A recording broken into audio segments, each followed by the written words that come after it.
Olá, tudo bem com vocês? Sejam todos bem-vindos. Sou a professora Andresa Xavier, professora do componente de Geografia. Vamos verificar o número da nossa aula? Temos aí a aula de número 30, com o objeto de conhecimento, desigualdade social e o trabalho. O detalhamento, tipos de transporte, rodoviário, ferroviário, fluvial e aéreo. Então, essa é a nossa aula e vamos aí a mais uma aula de geografia.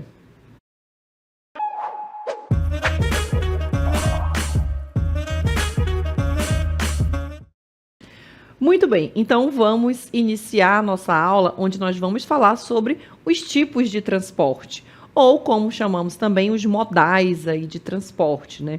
E aí nós vamos verificar algumas características do transporte rodoviário, né, como a gente pode observar aqui na imagem, vendo também as dificuldades, né, do transporte aquaviário, olhando aí alguns exemplos, observando também o predomínio de cada um desses modais, os transportes, as dificuldades desses transportes encontradas, né, em algumas regiões do Brasil e o predomínio também que a gente vai observar, né, o transporte ferroviário, observando ali desde o período das primeiras comercializações, né, com as atividades do café, entre outras atividades econômicas.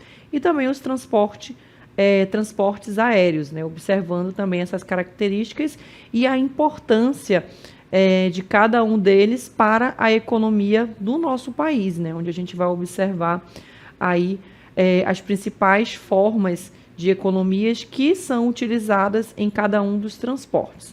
Então, nós vamos iniciar a nossa aula falando sobre o transporte rodoviário, né?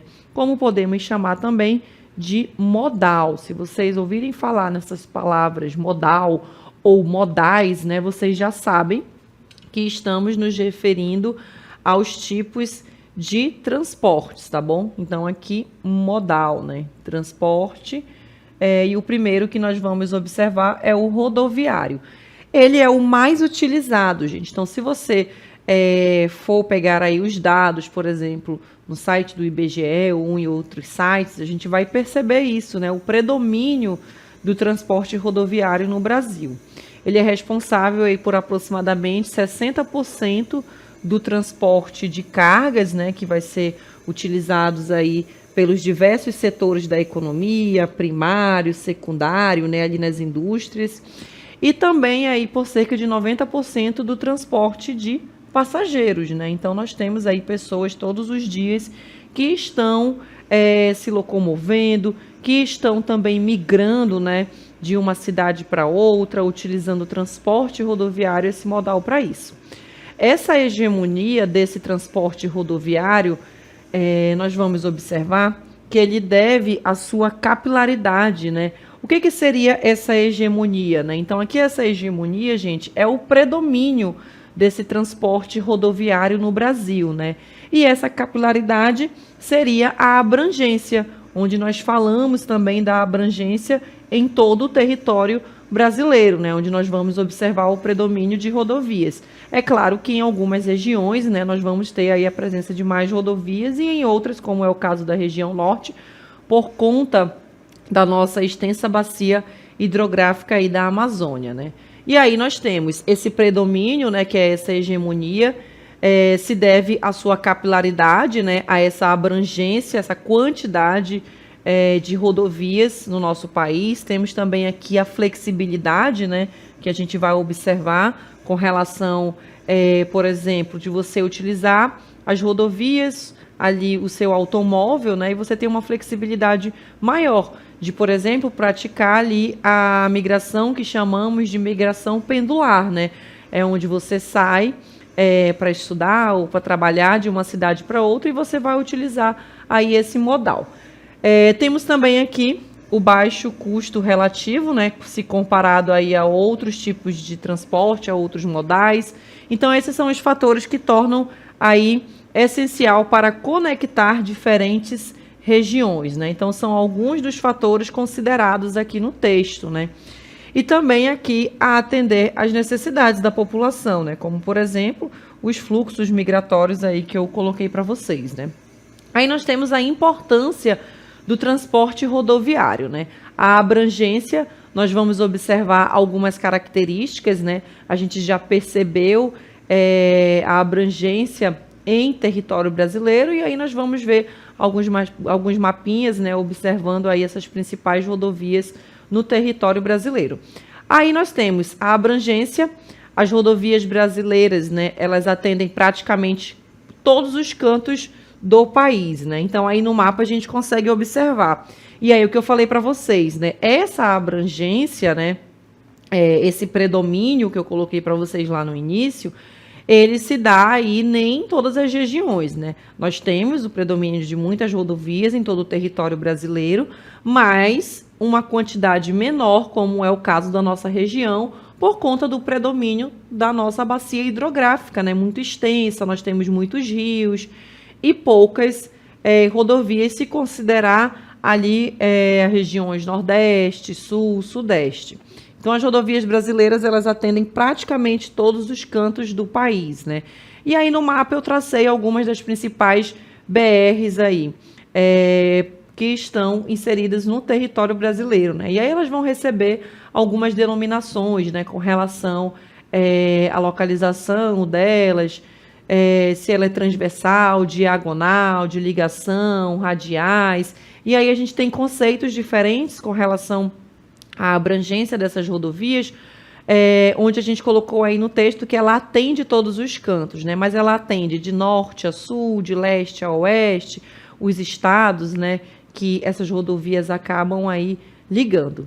E aí nós temos esses grandes centros urbanos, né, onde nós temos aí o predomínio, esse atendimento, essa abrangência das rodovias em quase todos os cantos urbanos, até mesmo aí a pequenas vilas, né? Então a gente encontra essas rodovias nesses centros urbanos, né, nessas cidades, nessas grandes cidades, e até pequenas vilas no interior, né? Nós temos aí muitas cidades extensas, né, distantes aí da capital, e isso acaba garantindo, por exemplo, o escoamento de produção, principalmente dessas cidades menores, né, desse interior, desses municípios aí onde praticam atividade, por exemplo, da agricultura, né? Então isso acaba também atendendo aqui esse escoamento, essa produção, e também o acesso a bens e serviços, né? Onde essas comunidades aqui menores, elas vão ser ligadas, né, por essas rodovias. E aí o que é que vai ser feito? A população que está ali naquelas cidades onde a gente não tem esse acesso, por exemplo, à saúde, né, onde você quer ali um especialista para ser atendido no hospital, e aí você utiliza esse tipo de transporte, né, que tem essa flexibilidade, né, através aí das rodovias. Aí nós temos a questão da flexibilidade. O transporte rodoviário ele vai se adaptar, né, às diversas necessidades, como eu comentei aqui, por exemplo, o caso de você estar precisando ali, por exemplo, de um atendimento mais específico, hospitalar, que não tem na sua cidade, né, ou às vezes também para estudar, ou até mesmo para trabalhar, né, às vezes você mora em outra cidade que é próximo, e aí ali em 1 hora, 2 horas eu consigo me locomover de um lugar para o outro, né, então eu tenho essa flexibilidade do transporte rodoviário, né, que vai se adaptar às diversas necessidades de transporte, né, seja aqui um transporte de pequenos volumes ou até mesmo um transporte de cargas pesadas, né, que a gente também pode pontuar aqui, né, e também o transporte de perecíveis, né, que são os alimentos perecíveis, que eles também podem ser transportados através aí das rodovias, né, sendo necessário colocar ali um transporte adequado, por exemplo, para esses alimentos perecíveis. E aí nós temos a importância do transporte rodoviário. Nós temos o baixo custo, a geração de empregos, entre outras questões, né? O baixo custo, gente, se a gente for comparar, né, a outros modais ou a outros tipos de transporte, como, por exemplo, o transporte aéreo ou ferroviário, a gente vai ter ali um custo mais elevado, né? Já o transporte rodoviário, não. Se comparado a outros, ele tem um custo menor, né? Então, ele vai apresentar esse custo operacional, logístico, né? De sair de um lugar para o outro, mais acessível, né? Isso tanto para as empresas como também para os consumidores, né? Lembrando que nós estamos comparando a outros tipos de transporte. Temos também a geração de empregos, né? O setor de transporte rodoviário, ele gera milhões de empregos, tanto empregos diretos quanto empregos indiretos, né? Como, por exemplo, motoristas, caminhoneiros, aqui que eu pontuei para vocês observarem, né? Um caminhoneiro, por exemplo, pode ter um emprego aqui que a gente pode chamar de emprego indireto, porque ele vai realizar ali apenas por um período, né? Já o direto não, é aquele que vai ser contratado não temporariamente, né, por uma empresa. E até mesmo trabalhadores em empresas de logística, que a gente também pode aqui colocar, pontuar, né, a manutenção também de veículos, isso também vai gerar emprego, né, ali aos mecânicos. Temos também a precariedade das estradas, né, que a gente pode pontuar como desafios, né, e também as perspectivas, né, de mudança dessas rodovias.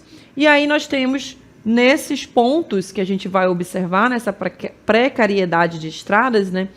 Se a gente for observar, nós temos aí muitas rodovias no Brasil, especialmente as que estão aí localizadas nas áreas mais distantes, mais remotas, né? Nas áreas rurais, elas apresentam essas condições de conservação ali, com muitos buracos. A gente tem aí muitas rodovias com a falta de sinalização, né? Então a gente tem aí rodovias precárias, né? Os acostamentos também ali, e isso acaba causando muitos acidentes nessas estradas. Essa situação ela vai aumentar, né? Esse risco de acidentes. Imaginem vocês, as pessoas utilizando essas estradas todos os dias, elas necessitam de manutenção, né? Então a situação aumenta o risco de acidentes, reduz a velocidade média do transporte, né? E isso também eleva o custo de manutenção dos veículos, né? Então, tudo isso aí a gente pontua como desafios, né? De melhorar essas rodovias. Nós temos aí o alto índice de acidentes, né? Que está ligado diretamente a essa precariedade dessas estradas, que a gente pode colocar aí.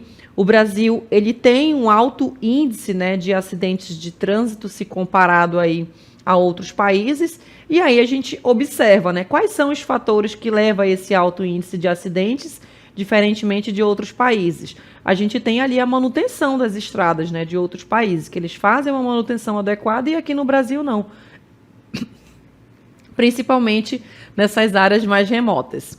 As principais causas dos acidentes, a gente tem aí a questão do excesso de velocidade, né?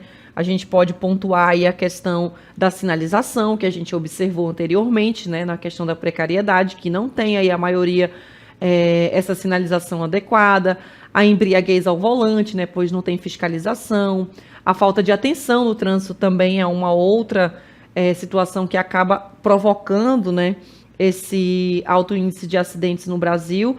Isso se dá também ali a questão do celular, né, que as pessoas querem ficar conectadas enquanto dirigem.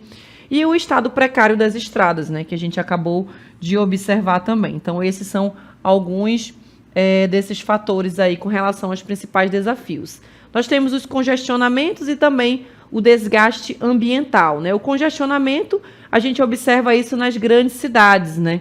E aí nós vamos observar nessas grandes cidades esses congestionamentos crônicos, né, que estão ali, que acontecem todos os dias, geralmente isso no horário de pico, né, que a gente vai observar esses longos congestionamentos ali em São Paulo, Rio de Janeiro. A gente observa isso também nos feriados prolongados, né, com relação a essas filas quilométricas aí de carro. Então, isso acaba afetando, né, a mobilidade urbana, né, a locomoção aí urbana. Aumentam também o tempo de deslocamento. Nós falamos, inclusive, da flexibilidade, mas aí a gente tem essas questões, né, que vai alterar essa flexibilidade. E aí nós temos esse aumento desse tempo de deslocamento, que a gente também pode pontuar aqui, né? Você estava ali prevendo 2 horas, mas acaba ficando 4, 5 horas ali no congestionamento, né? Isso também acaba reduzindo a produtividade, né? Isso não se dá apenas ao deslocamento das pessoas, gente, mas também como dos transportes, né, que estão levando ali os materiais para a indústria, para o comércio. O desgaste ambiental, nós temos que o transporte rodoviário ele é um dos maiores emissores, né, de gases poluentes no Brasil, aí, o gás carbônico, entre outros gases, e isso contribui aí para o aquecimento global e também outros problemas ambientais, né? E a gente tem também a questão dos estudos, né, que podem ser feitos, como o desgaste ambiental daquela rodovia, se ela está inserida numa área de proteção, entre outras questões. Aí nós temos também os investimentos em infraestrutura, a modernização, né, dessa infraestrutura com a construção de novas vias, como desafios, né, construção, a duplicação, né, de rodovias existentes. Você pode ali pegar aquela estrada que já existe, né, e se ela tem um alto fluxo, você pode fazer ali a duplicação. A melhoria da sinalização, né, que a gente também pontuou, como ali os altos índices de acidentes. Aqui a implementação de sistemas de segurança, que vai ser fundamental aí para reduzir o número de acidentes, né, que nós observamos. Aqui diminuir também os congestionamentos, né, feito aí esses investimentos, e aumentar aqui a eficiência do transporte rodoviário. Então, esses são alguns dos desafios. Nós temos as novas tecnologias e combustíveis alternativos também, que podem ser utilizados principalmente por questão do custo, né? As novas tecnologias, nós temos a implementação de novas tecnologias, com rastreamento de veículos, né? Visando aí essa violência, né? Roubos, assaltos que são feitos aí a cargas, gestão de frota, ajudar a otimizar a logística, né? No combustível, a gente pode aí, por exemplo, ter combustíveis alternativos mais limpos, né? Utilizar combustível sustentável, como, por exemplo, o biodiesel e o gás natural, né? Até mesmo por conta para tentar reduzir aí o impacto ambiental, né? Que seria a emissão desses gases. A educação no trânsito, que seria promover campanhas de educação, né? De fiscalização, uma fiscalização mais rigorosa nessas rodovias, são essenciais aí para conscientizar, né, os motoristas e os pedestres também que utilizam aí as rodovias, né? Então, isso aí seria importante, né, para a gente tentar manter um comportamento mais seguro no trânsito. Vamos falar agora do transporte ferroviário no Brasil, né? Nós tivemos aí o que podemos chamar de surto ferroviário, né, nos anos 1850 até 1930, e isso foi impulsionado aí por algumas atividades, né? Como, por exemplo, aqui a atividade do café, né? Então, a gente necessitaria ali naquele período de um meio de transporte, de um modal, né? Para encaminhar esse café, até mesmo por conta que a gente já tinha ali uma atividade voltada para o mercado externo, né? Para comercializar com outros países, e esse café precisaria chegar ali até os portos, né? Para dar a saída do Brasil. E também pela industrialização, né, por conta também dessa logística, né, de encaminhar essa matéria-prima. O transporte ferroviário ele se expandiu rapidamente durante esse período, e isso aí até por conta de conectar nessas regiões de onde vinham essas matérias-primas e de escoar aí essa produção, né. Então, até na década de 90, o Brasil possuía aí uma das maiores redes ferroviárias da América Latina. E aí depois nós vamos observar o declínio e estagnação, até por conta, né, desses investimentos maiores que foram feitos nas rodovias, né, nesse outro modal de transporte, né. E aí a gente tem os fatores da logística, da flexibilidade que nós acabamos de ver, né, fez com que o transporte ferroviário ele acabasse entrando ali em declínio. E aí nós temos essa estagnação desse meio de transporte, a Segunda Guerra Mundial, né, o crescimento no modal rodoviário, esses são alguns dos fatores, e também a má gestão, né, estatal ali, a má gestão do Estado, né, levaram aqui a esse declínio, né, e aí a gente tem, nesse período, o declínio do transporte ferroviário, faltou investimentos, né, nesse meio de transporte, os investimentos precários, né, durante esse período, e também a modernização, né, até se a gente for comparar aí com outros países durante esse período, esse meio de transporte já estava mais modernizado. E aí nós temos o renascimento e a modernização, dos anos 2000 até os dias atuais, né, reconhecendo a importância estratégica desse tipo de transporte, o governo federal ele iniciou um processo de revitalização, né, com relação a esse tipo de transporte, né? E aí o que foi feito? Eles incluíram concessões, né, a empresas privadas para fazer investimentos maiores nesse modal, na infraestrutura, melhorar e conectar nessas regiões. Aí nós temos um mapinha para vocês observarem as principais ferrovias, né? Aí na nossa legenda a gente tem aqui esses traçados, né, indicando aqui para a gente as ferrovias, né, predominantes nas regiões sul e sudeste, né? E aí a gente tem ali a região nordeste, um pouco ali também em Belém, já na região norte, né? Pegando ali também um pouco da região centro-oeste, né, interligada juntamente com a região sudeste e região sul, né? Então o predomínio a gente vai encontrar aqui dessas ferrovias, né? Vou circular aqui para vocês, nessas áreas, né? Que são as regiões mais ao sul, né? Região sul, sudeste e centro-oeste. Os principais desafios do transporte ferroviário nós temos infraestrutura precária, né? Que a gente viu, aí o declínio, né? Desse tipo de transporte, altos custos de construção e manutenção, né? A gente também pode aqui pontuar, né? Então essas empresas que vão investir, elas precisam fazer esse maior investimento e a concorrência, né, com os outros modais, né? Nós temos aqui o rodoviário e o marítimo, né, que já não precisa ser feito aí esses investimentos. Os transportes metroviário, né, no Brasil, aí onde é que nós temos a presença dos metrôs, né? Existem em algumas capitais, né, como é o exemplo de São Paulo, Rio de Janeiro, Belo Horizonte, Brasília, né, Recife, Porto Alegre e Fortaleza, né? Então, esses são alguns dos principais transporte metroviário, né, ou de metrôs, que a gente tem aqui no nosso país, né? Isso acaba facilitando, né? Tem uma flexibilidade maior se comparado, por exemplo, ao transporte rodoviário, principalmente por conta do congestionamento, né? Que já é um transporte que já vai ali te interligar de forma mais rápido a outros lugares, né? Nessas grandes cidades.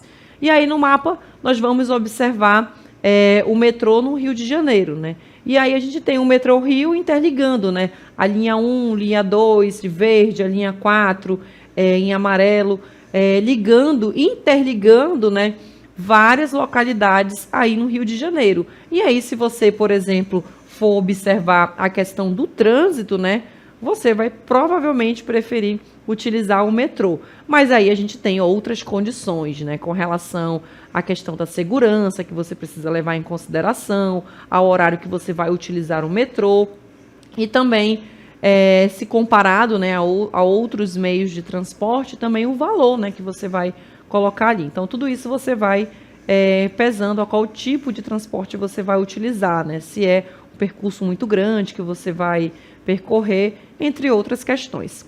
Vamos agora para o transporte aéreo aqui no nosso país, né? Nós temos aí o transporte aéreo no Brasil assume um papel crucial na integração do nosso país, né? Então aqui nós temos essa integração, você pode sair aqui de Manaus, né, na região norte, e ir lá para o Rio Grande do Sul, né? Então ele acaba integrando o nosso país, ligando aí grandes centros urbanos, né?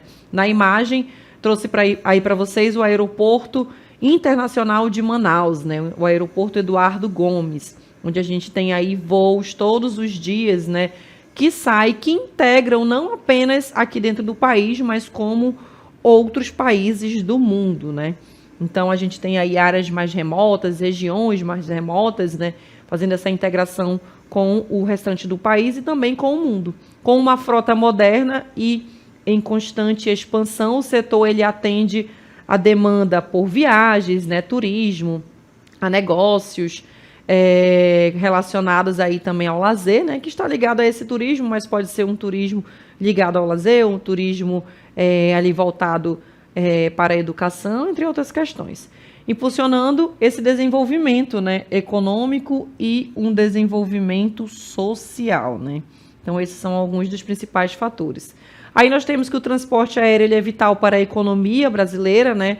Ele impulsiona o turismo, então a gente tem aí um crescimento econômico, principalmente para as cidades onde a gente observa ali regiões do Nordeste, né, as praias, e também de conectar as regiões mais distantes, né? Então a gente já não tem aí esses lugares mais remotos isolados, né, por conta do transporte aéreo. Então o Brasil ele possui uma rede extensa, né, de aeroportos, e isso se dá por conta da extensão territorial do nosso país, né? Nós temos aí um país com dimensões continentais, gente. Então isso acaba tornando essa rede, né, mais extensa no nosso país, né? E a gente tem vários aeroportos onde nós vamos encontrar uma maior quantidade de voos que saem diariamente, né? Aí em São Paulo, no Rio de Janeiro, entre outras regiões. O mercado aéreo ele é denominado aí por algumas grandes companhias, né, competindo aí pelo market share, que a gente pode observar, ou seja, por uma fatia desse mercado, né, oferecendo diversos serviços e rotas. Aí nós temos a aviação civil no Brasil, ela vai ser regulada aqui pela ANAC, gente, que vai definir as normas de segurança, né? Então ali você teve algum problema com o seu voo, você pode recorrer a essas normas de segurança, né? Os desafios incluem infraestrutura saturada, né, que a gente observa ali os voos atrasados, né, por conta dessa infraestrutura que muitas vezes não suporta, principalmente aí no período das férias, né, onde os voos, a quantidade de pessoas acaba aumentando. Segurança, burocracia, os altos custos, né, então o governo ele acaba busca, né, expandir aí como meta, né, e também modernizar essa infraestrutura, né, além também de incentivar os maiores investimentos em tecnologias e aeronaves mais eficientes. Nós temos os principais aeroportos no Brasil, aí eu coloquei alguns para vocês, né, para a gente observar um pouco dessa infraestrutura, dessa rede, né, de transporte aéreo. Aí nós temos Guarulhos, aí nós temos a quantidade de passageiros, né, que passam ali pelo aeroporto durante o ano. Nós temos aí aproximadamente 26,7 milhões de passageiros, em Congonha 14,5 milhões, em Brasília 9,7 milhões, Viracopos 8,3 milhões, Santos Dumont, no Rio de Janeiro 8,1 e Confins aproximadamente 6,8 milhões, né? Então apenas para a gente entender um pouco desse fluxo de pessoas que passam aí todos os anos por esses aeroportos. Aí nós temos o transporte aquaviário no Brasil, a maior parte ela vai ser utilizada como navegação aí de cabotagem, né? Que é aquele tipo de navegação que acontece entre portos do mesmo país, ali em áreas costeiras, tá bom? Então, ali da região Nordeste para a região Sudeste, região Sul. Os portos mais movimentados nós temos o de Santos, localizado em São Paulo, Itaguaí, no Rio de Janeiro, e também os portos de Paranaguá. Então, eles todos ficam ali na costa, né, do nosso país, nessa região do litoral, e fazendo esse sistema de cabotagem, né, de um porto para o outro. Aí nós temos também os rios da região amazônica, né, que nós temos aí na nossa bacia hidrográfica, né, rios de planície, eles servem como rodovias, né. Lá naquele mapa que a gente viu das rodovias, lá no início, nós vimos que o transporte rodoviário, né, ele vai predominar em muitas regiões, menos na região norte, né, porque nós utilizamos os nossos rios para nos locomover, né, ali de uma cidade para outra, para ir para a escola, para ir trabalhar, então é como se eles fossem as nossas rodovias. Os rios de Planalto, nós temos aí que é necessário, né, na infraestrutura desses rios, onde nós vamos encontrar esse tipo de transporte, a construção de eclusas, né, para que os navios acabem atravessando aqueles trechos onde eles têm ali um desnível, né, naquelas áreas de Planalto. Então, eles são construídos até mesmo para elevar ali e locomover esse tipo de transporte, certo? Então, essa foi a nossa aula, né, falando sobre os modais ou sobre os tipos de transporte, falando um pouco sobre a sua infraestrutura e predominância no território brasileiro. Então, essa foi a nossa aula e até uma próxima.